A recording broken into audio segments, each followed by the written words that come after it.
안녕하세요. 라이프노트입니다. 오늘은 부동산 시장을 혼자서 공부는 하고 싶은데 어떻게 무엇을 어떤 동향을 분석해야 할까 잘 모르시는 분들을 위해서 한번 준비를 해봤습니다. 우리가 부동산 투자 관련해서 사람들과 대화를 나누다 보면 이런 말이 자주 나오죠. 집값 떨어질까 오를까, 지금 사야 하나 기다려야 하나, 이번 정권은 뭐 한다던데 그럼 오르는 거 아니야 등의 각자 추측성 말, 생각, 그리고 나름 분석을 통한 의견을 서로 주고받곤 할 겁니다. 부동산은 단순히 집 한 채의 문제가 아니죠. 내 인생의 자산 구조, 노후 준비, 그리고 가족의 삶의 질과 직결되는 문제이기 때문에 매우 신중해지곤 합니다. 그래서 많은 사람들이 하루에도 몇 번씩 뉴스를 검색하고 각종 전문가의 전망을 찾아봅니다. 하지만 막상 기사만 읽고 있으면 오히려 더 혼란스러워질 때가 많죠. 이 말을 들으니까 이런 것 같기도 하고 저런 말을 들으니까 저런 것 같기도 하고 혼자 스스로 갈피를 못 잡고 판단할 수가 없어집니다. 왜냐하면 자신은 부동산 전문가가 아니라서 모른다 라는 이런 베이스가 몸속에 깔려있기 때문에 그렇죠. 생각에 이미 모른다라는 베이스가 깔려있으면 안 된다라는 거죠. 그래서 오늘은 어떻게 해야 스스로 부동산 공부를 해서 시장에 좀 동향을 읽을 수 있을까? 이런 부분에 대해서 좀 도움이 되셨으면 좋겠습니다. 오늘부터는 여러분도 부동산 시장의 분석가, 전문가가 될 수 있는 방법에 대해서 한번 이야기해 볼까 합니다. 먼저 부동산 시장을 분석할 때는 거시경제, 즉 큰 그림부터 그린 후 세부를 좀 들여다볼 필요가 있을 것 같아요. 그럼 큰 그림에는 뭐가 있냐? 첫 번째가 금리입니다. 금리. 이 외에 부동산 시장을 분석할 때 금리가 중요한가를 좀 알아야 될 필요가 있는데, 부동산은 대부분 대출이죠. 레버리지를 통해 거래가 됩니다. 예를 들어 5억짜리 아파트를 사면 자기 자본 1억만 있어도 나머지 4억 원을 대출 받는 경우죠. 4억 원 대출 받는 경우 흔하죠. 금리가 예를 들어 4억을 대출 받으면 3%일 때는 연이자 한 1,200만 원이 되고요. 금리가 6%일 때는 연이자 2,400만 원이 됩니다. 그러니까 똑같이 4억을 대출을 받고선도 3%의 대출을 받느냐 아니면 6%를 대출을 받느냐에 따라 차이가 연이자가 2배 차이가 난다는 거죠. 이는 곧 내가 버틸 수 있느냐 없느냐의 문제로 이어지게 되는 겁니다. 그러면 금리를 이해하기 위해서는 금리와 집값의 역사적 흐름을 좀 간략히 알아야 더 도움이 될 것 같은데요. 2008년 글로벌 금융위기 때 금리가 급격히 내려가면서 시중에 좀 돈이 풀렸죠. 서울을 비롯한 주요 지역의 집값이 반등한 적이 있습니다. 그리고 20년 코로나 때 팬데믹 때부터 기준금리를 0.5%까지 낮추자 영끌 비투 현상이 나타나며 부동산 가격이 급등했죠. 22년, 23년 언제죠? 이때가 금리 인상기였죠. 딱 조정기였죠. 이때가 기준금리가 3.5%, 0.5에서 이제 3.5%까지 올라가자 거래량이 급감하고 일부 지역에는 집값이 큰 폭으로 조정되었습니다. 즉 금리는 단기, 중기 부동산 가격의 방향을 결정하는 핵심 변수라는 거죠. 그리고 금리는 단순히 대출 이자에만 영향을 주는 게 아닙니다. 금리가 오르면 앞으로 더 힘들어지겠다라는 이런 불안 심리가 확산이 되고요. 이는 곧 매수 심리 위축으로 이어지는 거죠. 반면에 금리가 내려가면 어떻게 되죠? 지금이 기회다라는 기대 심리가 확산이 되는 거죠. 그러니까 매수 심리가 회복이 되는 겁니다. 실제로 24년 하반기부터 금리 동결 인하 가능성이 언급되자 불과 작년이죠. 시장에 바닥 찍은 거 아니냐라면서 심리가 퍼지게 되었고 거래량이 회복된 사례가 있습니다. 그래서 부동산 투자자가 꼭 봐야 하는 금리 지표는 두 가지라는 겁니다. 첫 번째가 한국은행의 기준금리고요. 두 번째가 시중은행의 주담보라고 하죠. 주택담보대출 주담보금리입니다. 이 한국은행 기준금리는 전체 시장 이제 기준이 되는 거고, 이 시중은행의 주택담보대출 금리는 실제 내 지갑에 영향을 주는 지표입니다. 둘 사이의 스프레드, 그러니까 차이를 보는 것도 굉장히 중요하죠. 기준금리는 동결돼도 은행이 가상금리를 올리면 대출금리가 올라갈 수 있기 때문에 그렇습니다. 두 번째로 봐야 될 항목은 바로 경제성장률 GDP입니다. 이건 기본이죠. GDP가 간략히 뭔지 모르시는 분들을 위해 설명을 드리자면 말 그대로 국내 총생산, 한 나라에서 일정 기간 동안 새롭게 생산된 모든 재화와 서비스의 가치 합계다, 그런 겁니다. 가치 합계. 즉 우리 경제가 1년 동안 얼마나 열심히 일했는가를 숫자로 보여주는 지표죠. GDP 성장률이 상승하면 나라 전체 소득이 증가한 거니까 가계와 기업이 돈을 더 쓰게 됩니다. 반대로 GDP가 하락을 하게 되면 경기가 침체가 되는 거고요. 경기가 안 좋아지고 소비나 투자가 위축됩니다. 결국 GDP는 국민 개개인의 지갑 사정과 직결된다는 거죠. 그럼 이 GDP와 부동산 시장에 어떤 연관성이 있냐는 것인데요. 경제가 성장하면 사람의 소득이 늘어나죠. 그럼 소득 증가하면 집을 살 수 있겠다라는 자신감이 증가하면서 주택에 대한 수요도 자연스럽게 확대되는 겁니다. 또한 경제가 성장한다라는 것은 기업이 성장한다는 의미죠. 이는 곧 일자리 증가로 이어지고 특정 지역, 산업단지나 신도시 등 있죠. 인구가 유입되면서 주택 수요가 증가하게 되는 겁니다. 반대로 경제가 침체되면 소비 심리가 위축되고 집 사는 건 나중에 하자라는 이런 심리가 계속 확산됩니다. 기업도 당연히 실적 부진이 이어질 거고요. 고용 불안이라는 문제도 발생하는 거죠. 이는 자연스럽게 주택 수요 감소로 이어질 수 있는 겁니다. 경제는 어느 특정 부분에 대한 원인이 없어요. 한 곳이 아프면 다른 곳까지 서서히 전염되면서 안 좋게 만드는 특성이 있기 때문에 우리는 부동산 분야와 GDP를 별도로 봐서는 안 됩니다. 따라서 GDP 성장률은 부동산 시장의 기초 체력을 보여주는 지표라고 할 수 있을 정도로 중요하다. GDP는 꼭 부동산 시장을 분석할 때 가늠하기 좋습니다.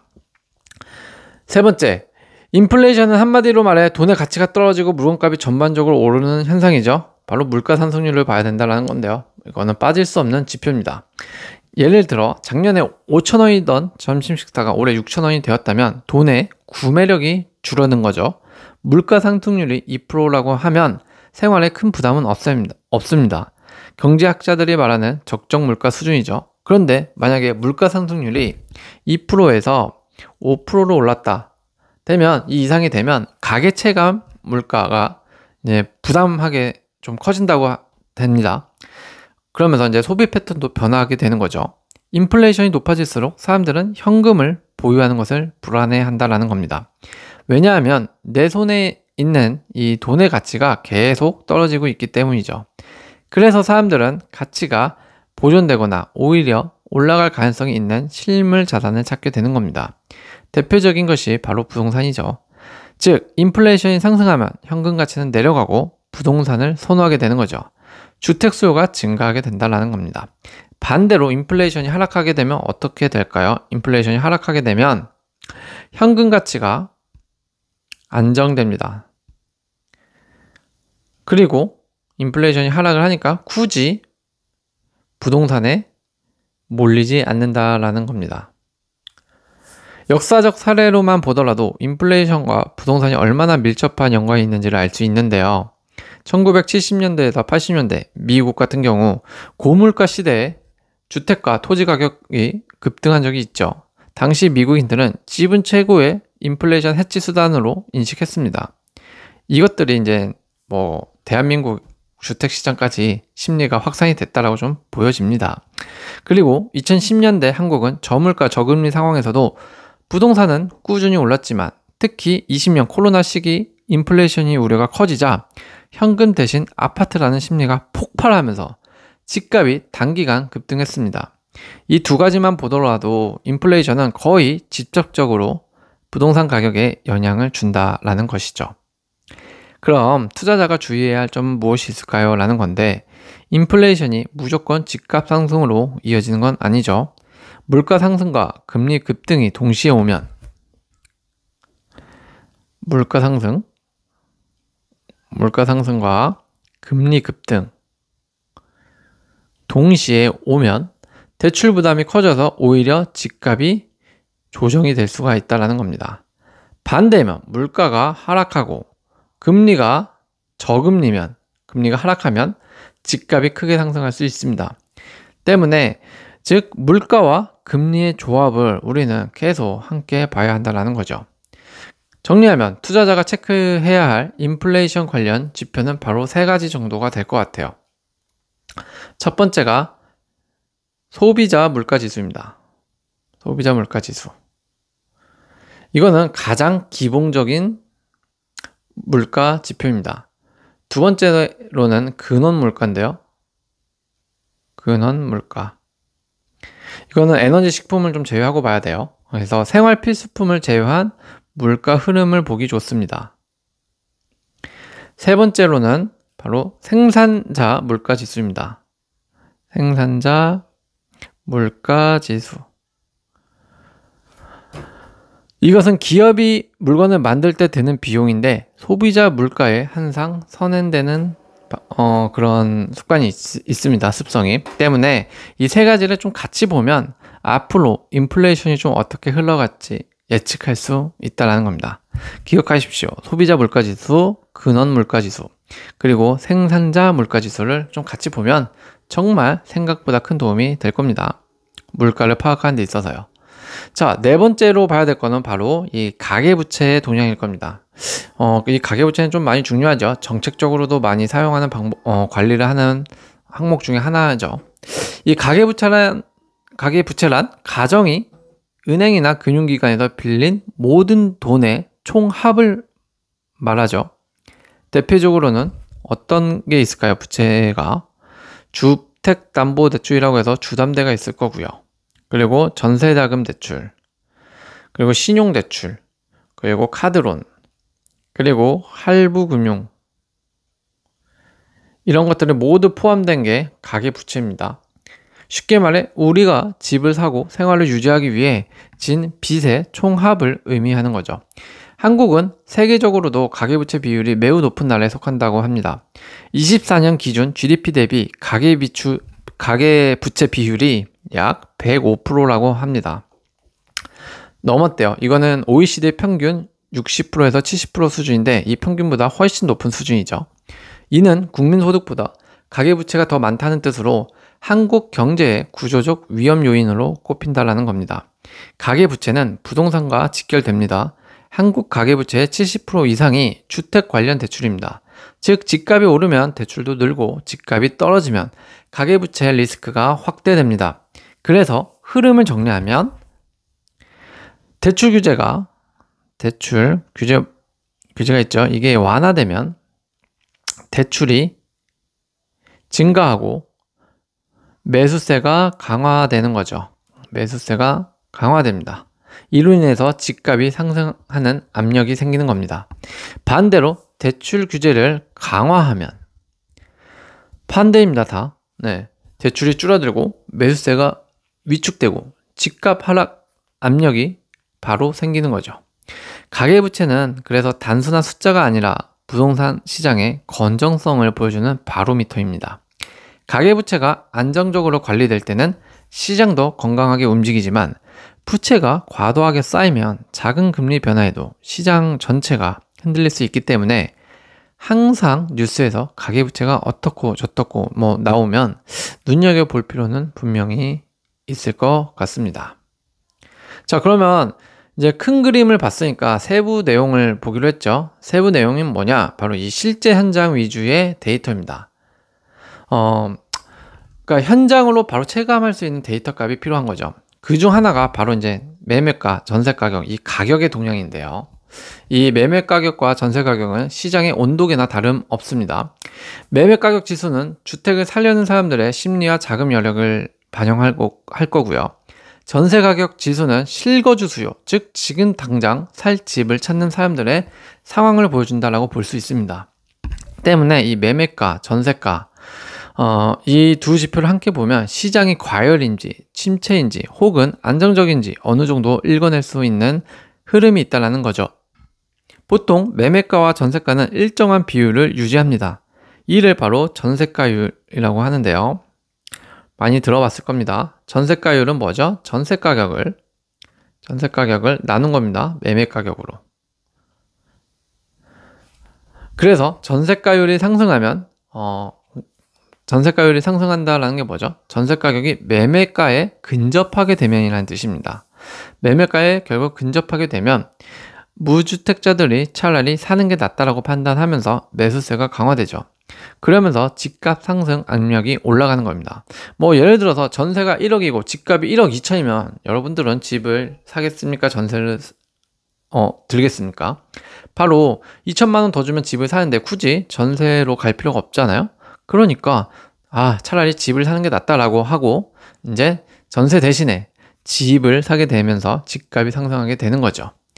집 살 이유가 없다는 심리가 강하게 작용해서 매수세가 약화되고 가격 조정 가능성이 생기려면 이 반대이겠죠.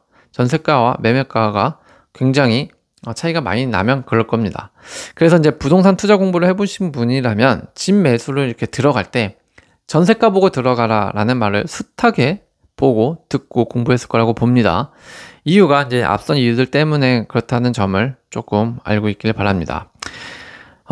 매매가와 전세가의 좀 괴리가 투자 심리에 대한 이런 신호일 수도 있다라는 건데, 결국 매매가가 오르고 전세가가 내리면 투자 수요가 위축되고, 매매가가 하락하고 전세가가 오르면 갭 투자 매력이 상승하고 매수세가 회복될 가능성이 있다. 뭐 이렇게 볼 수 있다라는 거예요. 결국 결론은 매매와 전세 가격의 방향이 같은지 다른지를 보는 것이 바로 이 가격 동향의 핵심일 겁니다. 하지만 갭 투자에 대해서는 조금 저는 지금 시즌은 좀 아닌 것 같아요. 왜냐하면 이번 정부가 현재 대출 규제로 인해서 차단하고 있는 상태이기도 하고, 특히 이번 정부의 정책들이 온통 대출 규제나 뭔가 때려서 잡자라는 이런 정책들이 좀 많은 것 같기 때문에 그 중에 하나가 갭 투자죠. 갭 투자에 대해서 매우 안 좋게 보고 있는 상황도 있기 때문에 조금 갭 투자를 하실 분이라면 지금은 아닌 것 같다라는 생각이 저는 사실 듭니다. 뭐 개인적인 생각입니다. 자, 두 번째는 뭐죠? 바로 집값을 봤으면 이제 거래량을 보죠. 주식도 마찬가지고 부동산도 마찬가지죠. 가격을 봤으면 결국 따라오는 게 거래량 데이터잖아요. 이걸 연달아 보는 게 이제 될 텐데, 이 부동산 거래량은 시장 활력도를 좀 보여주는 지표이죠. 거래량이 증가하고 매도자 간 활발한 거래가 되면 시장에 자신감이 생기죠. 그러니까 가격 상승 가능성이 생기는 겁니다. 반대로 거래량이 감소하면 매수자들이 관망세에 있게 되고요. 관망세가 길어지면 시장 침체의 신호가 나오는 거죠. 그러다 보면 결국 가격이 하락하게 되는 그런 요인이 발생하는 겁니다. 결과가. 실제로 22년 고금리 시기 거래량이 급감을 하자 거래절벽이라는 표현이 많이 나왔죠. 집값도 동반 조정되었습니다. 정리하면 거래량은 가격보다 시장 분위기를 가장 빨리 보여주는 선행지표라고 볼 수 있습니다. 때문에 부동산이 호황기이더라도 단지를 볼 때 내가 사고자 하는 주택 단지를 볼 때 거래량을 보면 어떤 단지가 더 가격이 좀 잘 오르고 살기 좋은 곳인지도 유추할 수 있는 중요한 가격과 함께 봐야 할 데이터다. 이렇게 볼 수가 있을 것 같아요. 세 번째로 좀 분석해 볼 수 있는 거는 바로 이 미분양 주택수일 겁니다. 이 미분양 주택수는 현장감을 제대로 나타내주는 지표인데요. 미분양 주택은 분양했지만 팔리지 않은 집을 말하죠. 즉 공급은 나왔는데 수요가 따라주지 못하는 상황인 겁니다. 이 데이터가 시장에 주는 신호는 무엇일까요? 먼저 미분양이 증가하면 어떻게 될까요? 공급 과잉이 생기고 수요가 위축될 수 있고요. 향후 가격 하락 압력이 올라가는 거죠. 그러니까 가능성이 생기는 거죠. 하락의 가능성이. 반대로 미분양이 감소하면 시장의 수요가 이제 회복되고 매수세가 존재한다라는 신호가 될 거고요. 이는 가격 안정 또는 상승 가능성이 생기게 되는 겁니다. 실제 사례로도 미분양이 시장에 주는 신호를 극명하게 알아챌 수 있습니다. 2008년 금융위기 당시 전국 미분양 16만 호 이상이 됐습니다. 2008년 미분양이 16만 호였습니다. 이는 곧 집값 급락으로 이어졌죠. 네. 반대로 20년에서 21년 저금리 패닉바잉 시기 때는 미분양이 거의 0% 수준이었습니다. 집값이 이때 급등했죠. 그럼 이는 어떻게 확인을 하냐 하면 국토교통부에서 매월 미분양 주택 현황을 발표합니다. 특히 악성 미분양, 준공후 미분양된 거 말을 하는 거죠. 이 미분양 수치를 알려주는데 이때 이 데이터를 조금 주의 깊게 보면 도움이 많이 될 겁니다. 이런 이 미분양 주택수는 이 시장에 체력이 가장 약할 때 나타나는 현상이다. 뭐 이렇게 이해를 하면 이해도 쉽고 조금 많은 도움이 될 거라고 봅니다. 다음 체크해봐야 하는 동향으로는 바로 이 입주 물량과 청약 경쟁률인데요. 입주 물량, 이는 곧 공급 물량을 뜻하죠. 이 입주 물량 같은 경우 특정 시기에 한 지역에 새 아파트가 많이 입주하면 전세 물량이 쏟아지고 전세 가격이 하락하게 됩니다. 매매가도 압박받을 수 있게 되는 거죠. 반대로 공급이 부족하게 되면 수요가 몰려 가격 상승 압력이 생기게 됩니다. 그래서 향후 2, 3년 입주 예정 물량을 꼭 체크해야 시장 흐름을 예측할 수 있다는 겁니다. 청약 경쟁률 또한 좀 비슷하다고 볼 수는 있는데요. 청약 경쟁률이 상승하게 되면 이 지역은 사람들이 선호하는 지역이구나 라고 신호가 되고요. 미래 가치 기대감이 커지면서 가격이 오르게 되는 거죠. 반대로 이제 청약 경쟁률이 좀 낮다 하는 곳은 투자 실수요 심리가 위축되겠죠. 별로 선호하지 않는 곳이구나 라는 것을 알 수가 있고, 이는 시장 침체 가능성도 생깁니다. 뭐 가장 대표적인 게 GTX죠. GTX 노선 개발일 건데요. GTX 노선 개발 지역의 청약 경쟁률은 수백 대 1까지 치솟으며 투자 심리를 증명한 적이 있었죠. 이와 같이 교통과 같은 큰 호재거리 한 가지만 있어도 그 지역의 기대 심리가 크게 작용하여 집값을 견인하게 됩니다. 정리하면 이렇습니다. 입주 물량은 공급 측면, 청약 경쟁률은 수요와 심리 측면을 보여주는 지표다라는 거죠. 두 지표를 함께 보면 시장의 균형 여부를 조금 빠르게 판단할 수 있을 거라고 생각은 듭니다. 그 외에 부동산 데이터 값의 이제 동향을 살펴봤다면 이제 그 외에 정부 의도도 정책이죠. 정부 의도를 알아챌 수 있는 이 정책에도 눈여겨봐야 될 게 있습니다. 그 눈여겨봐야 할 건 한 요 세 가지 정도가 될 것 같은데요. 첫 번째가 이 정부의 정책 방향이죠. 공급 확대냐, 규제 강화냐, 대출 완화냐, 어떤 것을 조이는지 푸는지를 알아야 내 돈을 넣을 수 있는 판단이 가능해집니다.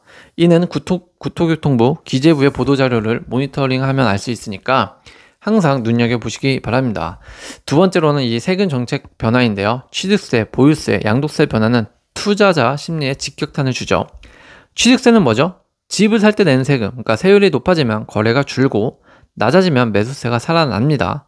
보유세는 뭐죠? 보유세는 이제 재산세, 종부세가 있는데 집을 가지고 있는 동안 내는 세금, 그리고 강화되면 다주택자 매물이 늘고 완화되면 보유 심리가 강해지는 거죠. 그러니까 이런 세금 정책 변화도 매우 집값에 영향을 줍니다. 양도소득세는 뭐죠? 양도소득세는 집을 팔 때 차익에 대해 내는 세금입니다. 중과시 어떻게 되나요? 매물이 잠기겠죠. 완화하게 되면 거래량이 늘어납니다. 실제 사례로 2020년 다주택자 양도세를 중과한 적이 있죠. 이때 어떻게 됐죠? 매물이 잠겼습니다. 매물이 잠겨버렸고, 그리고 반대일 때 이제 매물이 확 풀리는 그런 현상을 목격한 적이 있죠. 정리하면 세금 정책은 투자자 심리와 매물 흐름을 즉각적으로 바꾸는 스위치와도 같다라는 사실이라는 거죠.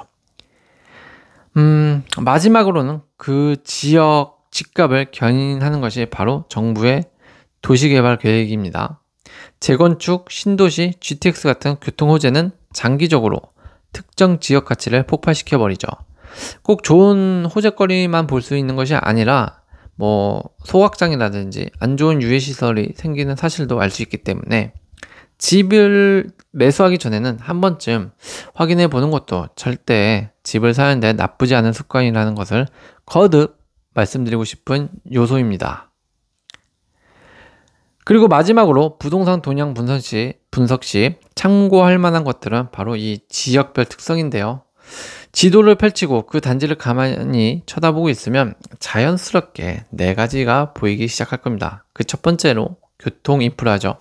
지하철 신설, GTX, 도로 확증은 접근성을 높여 집값 상승을 이끄는 핵심 요인이 됩니다. 내가 매수하고자 하는 단지 가까운 곳에 지하철이 있다면 어떤 노선이 새로 생기거나 들어선다는 정보가 있는지 정도는 확인할 필요가 있겠죠. 두 번째로는 이 학군, 편의시설인데요. 명문의 학군, 대형 쇼핑몰, 병원, 공원 등 실거주 만족도를 높여서 해당 지역 선호도를 끌어올리는 게 바로 학군 편의시설입니다. 누구나 꿈꾸고 있는 단지의 모습들이겠죠. 이는 좀 사전 답사나 임장 활동이 좀 부지런한 발품을 좀 팔 필요가 좀 있겠죠.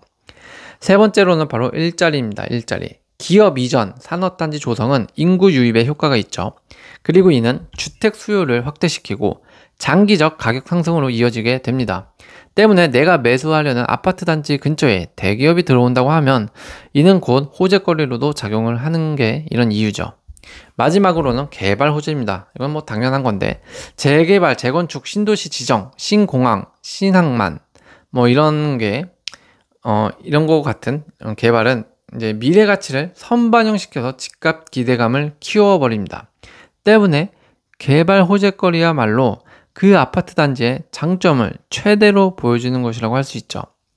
그래서 분양시장을 가보면 홍보할 때 보면 이렇게 당장 눈앞이 아니라 막 5년, 10년, 길게는 15년 후의 호재거리까지도 다 때려놓고 홍보하는 경우가 있습니다. 그런 이유가 바로 이런 개발 호재거리는 그 아파트 단지에 보여줄 수 있는 최대의 장점이기 때문에 그런 거죠. 정리하면 이 지역별 특성은 단순히 지금의 집값보다 앞으로 오를 곳인지 아닌지를 판단하는 핵심적 잣대가 될 수 있는 지표이고 동향이다. 이렇게 볼 수가 있을 것 같아요. 그래서 오늘의 결론 내면 이럴 것 같아요. 이제 감으로만 부동산을 좀 보진 말자. 그리고 그렇게 부동산을 볼 필요가 없다라는 겁니다. 뉴스 헤드라인만 좇으며 이제 쫓아가면서 불안해하기보다는 오늘 말씀드린 이런 지표들만 체크하면서 스스로 시장을 읽는 힘을 가져봐도 큰 분석 능력이 생길 거라고 저는 확답할 수 있을 것 같아요. 금리, GDP, 인플레이션, 거시 지표 보기 쉽잖아요. 매매, 전세가격, 거래량, 미분양 이건 그냥 인터넷 그냥 어플만 켜봐도 나오죠. 그리고 정부 정책과 지역 호재 뭐 이런 건 좀 기사도 찾아볼 필요가 있고 해당 뭐 사이트 뭐 국토교통부라든지 뭐 이런 여러 가지 정부 정책 펼치는 사이트에 들어가 봐도 이제 나오는 거기 때문에 충분히 정보력은 우리가 이미 다 갖출 수 있는 능력이 있다. 찾을 수 있는 능력이 이미 있다라는 것을 우리는 알고 있어야 됩니다. 그런데 왜 우리는 이런 정보들을 안 찾느냐? 바로 시간이 걸리기 때문에. 우리가 뭐 주식 같은 경우에도 리딩방에 들어가는 이유가 뭐죠? 내가 좋은 거를 분석하고 찾을 수 있는 능력이 있는데 시간이 아깝기 때문에 그런 겁니다. 빨리 돈을 벌고 싶으니까 차라리 돈을 좀 내가 주고서라도 남들이 분석해 놓은 자료에 의해서 투자를 하고 싶은 거죠. 빠른 결론을 내고 싶기 때문에 그런 심리가 작용하기 때문에 리딩방에 들어가는 겁니다. 마찬가지로 부동산도 이미 여러분들은 정보력을 이렇게 뭐라고 할까요? 습득할 수 있는 이런 능력은 이미 다 갖춰져 있거든요. 환경도 되어 있고. 그런데 이것을 이제 남의 말만 듣고 혹은 어떤 뉴스나 기사 그리고 이렇게 쓰여 있는 것에 이제 헤드라인만 보고 투자를 판단하는 이유는 바로 귀찮기 때문에 그렇습니다. 그래서 이제 이런 귀찮음을 조금 멀리하고 내 스스로 내가 찾겠다라는 생각을 한번 해보시면 쉽죠? 정부 정책, 지역 호재, 뭐 금리, GDP 이런 것들 다 합쳐서 보면 이제 여러분도 전문가 못지않게 시장을 진짜 읽어낼 수 있는 힘이 생길 거다. 저는 이렇게 말씀 좀 드리고 싶고요. 부동산 시장은 그런 것 같아요. 지금이 아니라 앞을 내다보는, 즉 미래 가치를 보는 게 부동산이죠. 남들이 말하는 전망 뭐 이런 거에 흔들리지 말고요. 오늘부터 내가 내 눈으로 시장을 바라볼 수 있는 그런 능력을 조금 키우시길 바랍니다. 그러다 보면 오히려 남들이 보지 못한 다른 부분, 나만이 발견할 수 있는 상승 요인을 발견할 수도 있는 날이 분명히 올 겁니다. 오늘도 시청해 주셔서 감사합니다.